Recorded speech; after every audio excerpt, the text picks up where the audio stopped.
Far Cry 7 is said to be in active development, and Ubisoft is said to do their best efforts in making this game better than the previous ones. And keeping in view the news and the rumors regarding Far Cry 7, we decided to make a video on things that we don't want to see in Far Cry 7. So let's start. We have seen too many game releases plagued with bugs or incomplete features.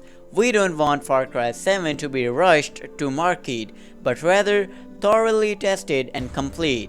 We want Ubisoft to polish the game so that it doesn't feel incomplete. For solo players, an always online requirement can be frustrating.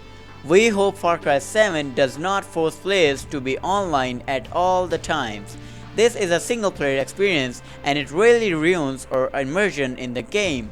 We don't want this thing to happen with the upcoming game. Variety in the gameplay is crucial. We don't want Far Cry 7 to lack diversity in missions, activities and environments, making the game feel one-dimensional. There should be different missions with their unique archetypes that the players can enjoy and don't feel the game being repetitive. Tutorials indeed can be helpful, but we don't want Far Cry 7 to have overly lengthy and intrusive tutorials that take us away from the immersive experience.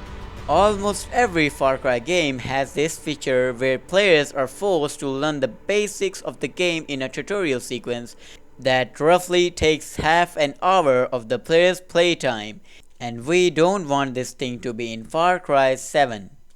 Far Cry has always been at its best when it introduces new elements and innovations. We hope Far Cry 7 does not stick too closely to its comfort zone, but brings fresh ideas to the table. It's best for Ubisoft to introduce something new in the franchise, and we fans want the best for this franchise. Far Cry is known for its memorable villains. We don't want Far Cry 7 to feature weak or forgettable antagonists. A strong, charismatic villain is essential for a compelling storyline. A villain with the insanity of Vaas and the stoicness of Joseph Seed, they can make a perfect villain that the players will remember even after years of the game's release. Microtransactions can sometimes overshadow the gameplay. We hope Far Cry 7 does not bombard us with overwhelming microtransactions, which can hinder the overall experience. Players are constantly forced to buy things in the game and it really becomes annoying. They can't be removed completely, but the least that they can do is to make a balance between this thing so that it doesn't make the experiences difficult for us. Graphics and gameplay are fundamental.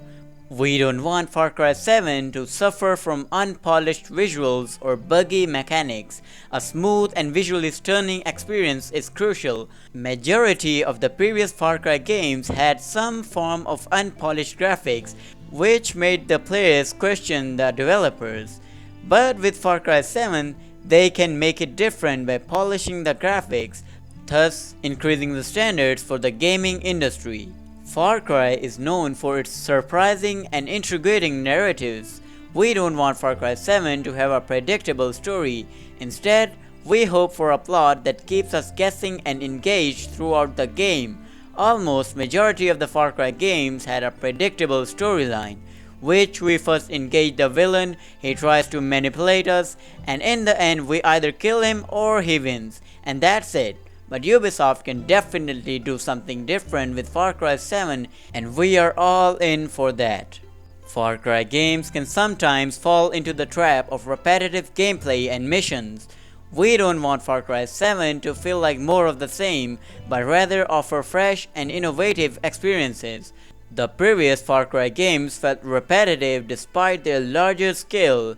All the activities in the game felt the same, which led the players to leave the game early, and we want this thing to change in the upcoming Far Cry game. We read each and every comment of yours, so let us know in the comments if you agree with our list or not. We will see you in another interesting video. Till then, goodbye.